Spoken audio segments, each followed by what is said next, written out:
Alhamdulillah. Alhamdulillahilladzi hadana li hada wa ma kunna linahtadi illa an hadana Allah. Alhamdulillahilladzi hadana lil Islam litajallalahu wa alhamahu Allahu imani wal ihsan litafaddalahu an sa'iril insan an sa'iril khalqi minal insi wal jan. Walhamdulillahilladzi an'amana bil bayani fil Qur'an minal ulumil ladzina arsalahu Allahu bihi litubayyin hadzal Qur'an nabiyil mursalin wa afdalun nabiyyin wa afdalul mursalin sayyidina Muhammad shadiqul wa'dil amin. Allahumma shalli wa sallim wa barik wa karim ala sayyidina Muhammad wa ala ali sayyidina Muhammad sahibut taj wal mi'raj wal buraq wal alam wa dafi'il bala'i wal waba'i wal marad wal alam jismuhu tahirun mutahharun mu'azzam munawwar man ismuhu maktubun marfu'un mawdu'un 'ala Allahi wal qalam samsid duha badrid duja nuril huda misbahul salam fa ya ayyuhar rajuna minhu syafa'ata sallu alaihi wa sallimu taslima. Yang masih mengharapkan mendapatkan syafaat Nabi Muhammad, mari sama-sama kita ucapkan di malam yang mulia ini, Allahumma shalli wa sallim wa barik wa karim ala sayyidina Muhammad wa ala ali sayyidina Muhammad. Amma ba'd, subhanaka la ilma lana illa ma 'allamtana innaka antal alimul hakim. Segala puji bagimu ya Allah, yang kau anugerahkan kepada kami kemuliaan menjadi hamba-Mu yang termulia dari setiap makhluk yang kau ciptakan di muka alam ini. Kau berikan kepada kami sebagai khalifah, pemimpin dari setiap makhluk yang kau ciptakan. Bahkan ketika langit dan bumi tak mampu memikul amanat yang kau berikan sebagai khalifah fil ardh, kami yang sering salah kau berikan, dan kami mampu dengan beraninya kami memikul tanggung jawab sebagai khalifah fil ardh. Dan kau berikan kepada kami sebuah hadiah yang luar biasa, yaitu keislaman dan keimanan kami kepada Zat-Mu semenjak kami dilahirkan.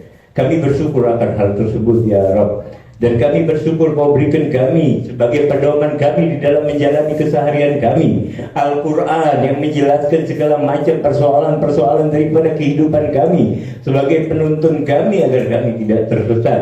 Dan setelah itu kau utus Nabi yang terbaik bagi kami, yaitu baginda Nabi besar Muhammad bin Abdullah SAW. Kami memiliki Nabi yang terbaik, kami dijadikan umat yang terbaik, kami dijadikan hamba-hamba yang terbaik karena kami bertempel dengan makhluk yang paling kau kasihi, yaitu Nabi Muhammad.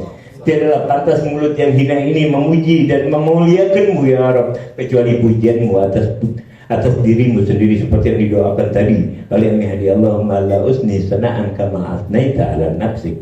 Tidak mampu kami memuji-Mu ya Rabb seperti pujian-Mu terhadap Zat-Mu. Kami bersyukur ya Rabb, kau kumpulkan kami atas nama percintaan kami terhadap sama muslim, atas nama menziarahinya kami satu sama lain karena kecintaan kami kepada Allah. Tiadalah kami berkumpul di tempat ini semata-mata hanya karena Allah. Tiadalah maka kami pernah mendengar hadits qudsi-Mu yang diriwayatkan oleh kekasih-Mu, terdapat di dalam Musnad Imam Ahmad bin Hanbal. Wajabat mahabbati lil mutahabbina. Ini Habib Segaf bin Mahdi ketika rohat karena gurunya Habib Abdullah bin Fugi, ya, dan di Magom Al-Habib Abdul Qadir bin Fugi. Saya dapatkan cerita ini dari orang yang hadir saat itu membaca kitab Muwatta Imam Malik, dan sampai Habib Segaf bin Mahdi pada hadis ini, wajabat lil mahabbati lil mutabazzilina min ajli, wajabat mahabbati lil mutazawwirina min ajli, wajabat mahabbati lil mutahaddina min ajli. Yauma yazillu yauma la zilla illa zillu. Jadi hadis tersebut diriwayatkan, kebetulan Habib Segaf bin Mahdi orang yang penuh cinta kasih. Jadi Allah mewajibkan kecintaannya bagi hamba-hambanya yang saling menziarahi satu sama lain karena Allah, bukan karena kepentingan yang lain. Alhamdulillah kita yakin sama-sama kita yang berkumpul pada malam hari ini, kita saling menziarahi karena Allah. Dan kita harapkan kecintaan Allah turun ke tengah-tengah kita. Karena yang berkata bukan Ali bin Husain yang mungkin bohong, tapi berkata hadits qudsi, Allah langsung yang berfirman. Bedanya kalau hadits qudsi nggak ada di dalam Al-Quran, tapi redakturnya dari Allah dan disampaikan ala lisan Nabi Muhammad. Jadi Allah wajibkan kecintaannya kepada mereka yang saling menziarahi, dan kita masuk di kelompok ini.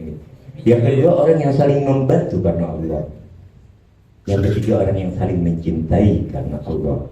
Mudah-mudahan kita saling mencintai karena Allah. Dijadikan kita hamba-hamba yang mampu berfungsi sebagaimana tujuan penciptaan Allah kepada kita. Tujuan penciptaan Allah kepada kita bukanlah kita semata-mata hanya untuk hidup di dunia. Tapi ingat, dunia bukan sesuatu yang teramat remeh untuk disia-siakan, tapi bukan sesuatu yang amat penting untuk dijadikan tujuan akhir dalam kehidupan kita. Dunia bukan sesuatu yang jelek untuk kita sia-siakan. Tapi ingat, jangan dijadikan dunia sesuatu yang istimewa sehingga kita jadikan tujuan akhir. Karena tujuan akhir mestinya nggak ada akhir. Kalau kita jadikan dunia tujuan akhir, kita masih masuk kubur, belum ada akhir. Kita masih akan diminta pertimbangan, surga atau neraka, nggak tahu. Nah, kalau udah surga neraka baru itu akhir. Kalau kita hanya berlaku untuk dunia, berarti kita habis gitu. Makanya Allah ingatkan kita di dalam Al-Quran, lan tansa nasibaka minad dunya fa ahsinu kama ahsanallahu ilaik. Jangan kalian lupa hak dan apa? Hak kalian, nasib kalian, jatah kalian dari ini dunia. Karena orang yang nggak beramal di dunia nggak akan dapat ketinggian nanti di yaumul qiyamah. Nabi Muhammad dapat cobaan, dapat begitu istimewa. Paling berat cobaan yang diterima Nabi Muhammad. Tapi apa? Kelak di yaumul qiyamah dia akan memegang sifat syafaat di wal hamd yang megang Nabi Muhammad. Saat Adam berkata ini hari nafsi-nafsi, saat Nuh berkata ini hari sendiri-sendiri, saat Ibrahim Khalilur Rahman berkata ini hari sendiri-sendiri, Musa Kalimullah berkata ini hari sendiri-sendiri, Nabi Muhammad berkata ana laha, aku yang akan memberikan syafaat, aku yang akan memberikan syafaat. Bayangkan, dalam riwayat Nabi Muhammad mesti muter dari telaga ke timbangan, dari timbangan ke sirat, agar umatnya tidak ada satupun yang masuk ke dalam lubang jurang api neraka. Jangan persulit Nabi Muhammad, jangan persulit Rasulullah dengan perilaku kita yang terlalu mementingkan kehidupan di dunia. Al-Fakir bilang tadi, dunia bukan sesuatu yang remeh. Jadikan dunia sarana, fasilitas, jadikan dunia sarana agar ibadah kita menuju Allah semakin indah, agar ibadah kita mendekatkan diri kepada Allah semakin gampang, agar ibadah kita kepada Allah ketika berselawat kepada Allah kita betul-betul khusyuk menghadirkan. Tadi hari kita udah baca selawat, bersalat maghrib berjamaah, salat isya berjamaah. Mana ada yang lebih istimewa dari perkumpulan seperti ini? Umat akhir zaman masih mampu melakukan hal seperti ini. Kita sangat yakin pasti pandangan para aslafun saleh, luhur-luhur kita memandang kita dengan pandangan sangat bangga saat malam hari ini. Kenapa? Karena kita masih melakukan apa yang sudah jarang dilakukan oleh umat muslim saat ini. Di mana mereka dilupakan oleh kehidupan di dunianya. Dan bahkan sayangnya mereka pun sampai meninggal, mereka lupa kalau mereka di dunia hanya sementara. Berapa banyak kita lihat saudara kita, berapa banyak kita lihat kawan-kawan kita, berapa banyak kita lihat kakak dan paman kita. Mereka lupa bahwa mereka akan masuk ke dalam kubur, mereka korbankan segalanya untuk urusan dunianya, bahwa kelak ada kehidupan setelah kehidupan di dunia ini. Jangan kita korbankan. Ambil nasib kita, ambil jatah kita, ambil hak kita, tanpa melupakan kewajiban kita kelak di yaumul qiyamah. Kita akan dimintai pertanggungjawaban akan masa muda yang kita habiskan, akan harta didapatkan dari mana dan dibelanjakan kemana, akan umur yang kita gunakan untuk apa, setiap detik, setiap menit. Kalau kita takut, ini kan banyak orang hukum takut disadap sama kepolisian, kita tiap hari disadap sejak lahir sama Raqib dan Atid. Kita disadap. Ada yang terlewat dari persidangan Allah. Persidangan Allah kelak jauh lebih berat yang dari kita lihat persidangan-persidangan di dunia. Nggak akan ada satupun yang terlepas daripada pandangan Allah. Jangan kita anggap mudah. Kita mungkin malu berbuat salah depan manusia, tapi kita nggak malu merendahkan pandangan Allah. Kita taruh pandangan Allah serendah-rendahnya. Berapa banyak? Berapa banyak umat mukmin, umat muslim, mereka mengaku cinta kepada Allah, mengaku cinta kepada Rasulullah, tapi mereka nggak malu. Setiap perbuatan mereka dilaporkan kepada Nabi Muhammad. Apa nggak sedih? Makanya Nabi Muhammad ketika melihat catatan amal umatnya, satu sebelah kiri menangis Nabi Muhammad. Apa banyak umatnya? Ketika melihat sana, tersenyum bagi Nabi Muhammad. Jadi jangan kita buat tangisan air mata Nabi Muhammad karena perilaku kita yang tidak sesuai dengan ajaran Nabi Muhammad. Hidupkan sunnah. Di ini zaman siapa yang menghidupkan sunnah Nabi Muhammad, siapa yang melaksanakan sunnah, sunnah Nabi Muhammad bukan perkara yang berat. Siapa yang mampu bangun tidur, siapa yang merasa bersyukur betul-betul, alhamdulillahilladzi ahyana ba'da ma amatana wa ilaihi nusyur. Siapa yang bisa coba? Siapa yang baca santri? Kapan kalian terakhir baca doa bangun tidur? Ayo, jujur. Kapan kita bersyukur sama Allah? Kapan kita bersyukur sama Allah? Kita dari mati tuh. Kalau tidur, kematian. Kalau Allah nggak balikin nyawa kita habis. Terus apa ya? Kita nggak bersyukur, dikasih nyawa baru. Makanya mereka yang bersyukur pasti ketika bangun tidur. Biarkan tubuh kita, makanya Islam ajarkan. Tenangkan dulu. Ucapkan rasa syukur. Alhamdulillah. Ya Allah, segala puji bagimu yang menghidupkan kami selama dan kepadamu kami tetap kembali. Rasa syukur itu yang akan memberikan energi positif bagi diri kita, sehingga melakukan salat subuh tepat pada waktunya, baca doa Qobliyatul Fajr, baca doa Fajar, melaksanakan salat Qobliyatul Fajr yang diriwayatkan oleh Nabi Muhammad, siapa yang mengerjakan 2 rakaatain Qobliyal Fajr khairun minad dunya wa ma fiha. Siapa yang mengerjakan 2 rakaat sebelum Fajar lebih baik daripada dunia dan segala isinya. Mana? Kalau seandainya ada orang mengumumkan nanti malam jam 3 malam di depan rumah saya akan berdiri ngantri, saya kasih 100 juta. Laksana tapi Jakarta rame di depan rumah Habib Sadiq mungkin 100 juta.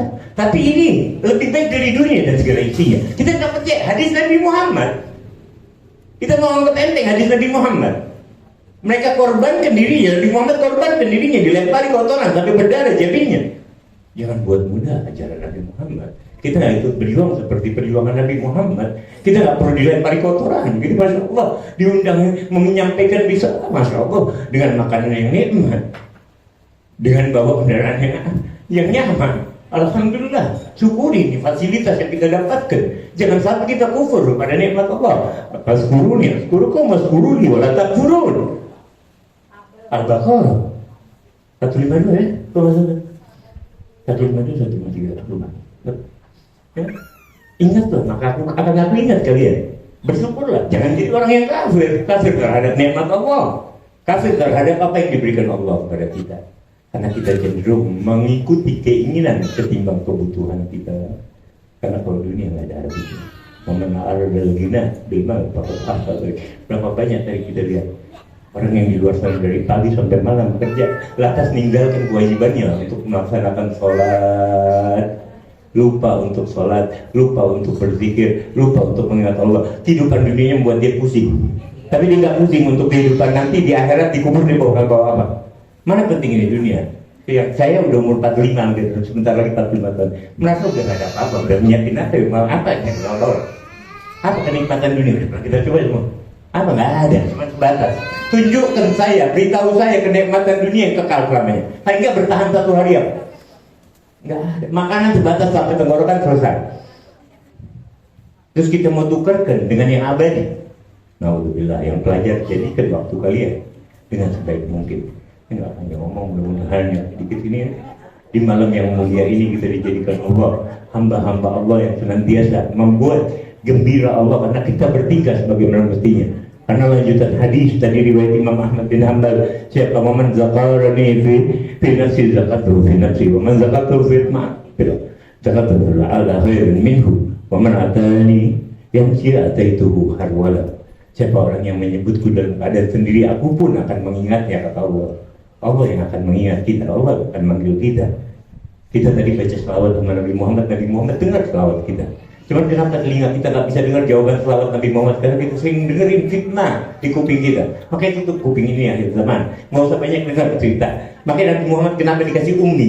Nabi Muhammad kenapa nggak dikasih baca, nggak dikasih bisa tulis? Supaya nggak dengar berita-berita, nggak melihat suatu informasi yang nggak penting. Karena semakin banyak kita dapat informasi yang fitnah akan semakin menjadikan hijab.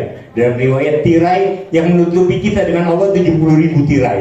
Kita buka tirai ini capek 70.000. Apalagi kalau sampai kunci itu pintu.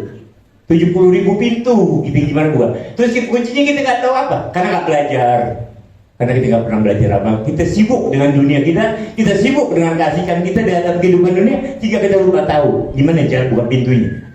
Karena kita nggak pernah tahu, karena kita nggak menyempatkan waktu kita untuk menuntut ilmu yang paling penting, yang fardul ain bagi diri kita, Pak. Bagaimana cara ibadah kita betul di dalam sholat? Bagaimana nanti sholat subuh baca surat Alif Lam Mim Sajdah, baca. Itu yang diajarkan sunnah Nabi Muhammad. Kalau dulu di Mesir, di Al-Azhar, ditinggalkan dalam 1 bulan sekali untuk agar mereka tahu ini bukan kewajiban, merupakan sunnah Nabi Muhammad. Saat ini sampai umat tidak tahu kalau ini sunnah dilakukan di dalam sholat subuh. Tadi bainal maghrib, salat maghrib baca apa? Qul ya ayyuhal kafirun malam Jumat. Baca lihat. Ya, kita mengingatkan kewajiban kita saling mengingatkan. Karena kita saling mencintai karena Allah. Kita saling menyayangi karena Allah. Mudah-mudahan kita kelak dikumpulkan bersama Nabi Muhammad. Kelak kita dikumpulkan sebagai hamba-hamba yang menyenangkan hati Nabi Muhammad.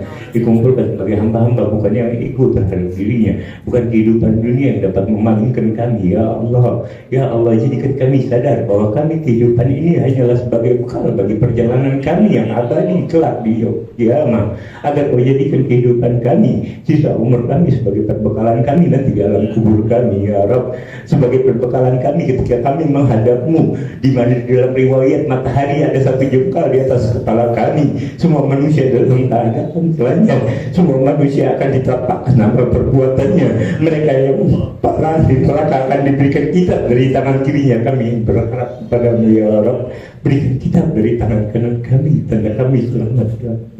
Putihkan wajah kami, tanda kami beruntung ya Rabb. Putihkan wajah kami, tanda kami beruntung ya Rabb. Ya Rabb, waqtu'an sayyi'atina. Ya Allah, hapuskan kami. Tidak ingin hanya Kau maafkan, tapi Kau pampangkan lagi dosa-dosa kami di hadapan kekasih kami Muhammad. Kami tidak ingin membuat beliau menangis akan dosa yang kami kerjakan selama di dunia. Ya Allah, hapuskan dosa-dosa kami ya Rabb. Hapuskan dosa kedua orang tua kami ya Rabb. Hapuskan segala hal yang pernah kami lakukan di masa lalu kami ya Rabb. Jadikan sisa umur kami, jadikan sebentar lagi kami ingin masuk ke dalam bulan Maulid, bulan Rabiul Awwal, bulan kelahiran kekasih-Mu, dan di itu bulan juga Kau angkat kekasih-Mu ya Allah. Maka jadikan keberkahan pada bulan itu kami mendapatkan betul-betul kecintaan kepada Nabi Muhammad yang karenanya surga diciptakan. Mereka yang mengenal Nabi Muhammad terakhir, mereka yang kenal cahaya Nabi Muhammad, gak pengen surga, gak pengen kenikmatan surga. Kenapa? Karena surga diciptakan dari cahaya Nabi Muhammad. Cahaya yang sedikit diciptakan Allah, surga, langit, bumi dan sebagainya indah. Bagaimana Nabi Muhammad? Makanya sahabat gak mau makan, gak mau minum, takut berpikir nanti di surga gak bisa temu Nabi Muhammad. Ada satu sahabat Abdul bin Ja'far sampai bilang, ya Rabb, ketika dengar Nabi Muhammad meninggal, ya Rabb, angkat pandangan mataku sehingga aku tidak melihat lagi setelah Habibi Muhammad. Dia pengen dibutakan matanya. Ya, karena yang penting hatinya bisa bersambung dengan Nabi Muhammad. Mudah-mudahan kita ditimbulkan rasa kecintaan kepada Nabi Muhammad. Kalau kita kenal, baru kita akan sayang. Ketika sayang akan cinta, dan ketika cinta baru akan timbul setelah kesaksian, setelah penglihatan, setelah adanya musyahadah, baru akan timbul namanya kerinduan kepada Nabi Muhammad. Laksana tidak akan pernah merindu mereka yang tidak pernah bertemu, dan neraka wel bagi yang tidak bertemu Nabi Muhammad di dunia, karena tidak akan bertemu nanti di yaumul qiyamah. Mudah-mudahan paling tidak sebelum umur kami Kau angkat ya Rabb, bikin kami kesempatan melihat Nabi Muhammad ya Arhamar Rahimin, ya Arhamar Rahimin. Mohon maaf, nasihat ini buat saya pribadi dan bagi yang pernah mendengar, bagi yang mendengarkannya mudah-mudahan. Dan saya memberikan amalan bagi kita yang udah punya kedua orang tua kita. Saya tulis sebuah buku tentang amalan-amalan hari Jumat. Nanti mungkin bisa dibagikan, tapi belum, tadi lupa bawakan, tapi ada soft copy-nya. Nanti akan dibagikan. Ada suatu amalan hadis Abu Hafiz bin Sahih meriwayatkan dari Anas, berkata Rasulullah, dari Rasulullah, Alhamdulillahi Rabbil Alamin, Rabbis Samawati wa Rabbil Ardi wa Rabbil Ardi. Baca bareng-bareng ya. Alhamdulillahi Rabbil Alamin, Rabbis Samawati wa Rabbil Ardi wa Rabbil Alamin, walahul kibriya'u bis samawati wal ardi wa huwal azizul hakim.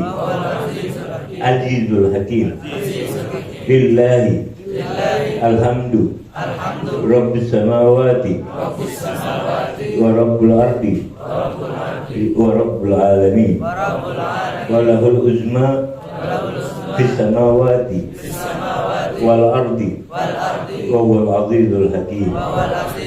Wal mulku Rabbus samawati wa Rabbul ardi wa Rabbul alamin. Walahun nuru fis samawati wal ardi wa huwal azizul hakim. Ya, cukup satu kali dan kita limpahkan pahalanya buat kedua orang tua kita. Di sini, di dalam hadis ini dikatakan siapa yang mereka membaca satu kali saja, bayangkan. Tadi kita sudah baca satu kali, kita niatkan pahalanya buat kedua orang tua kita.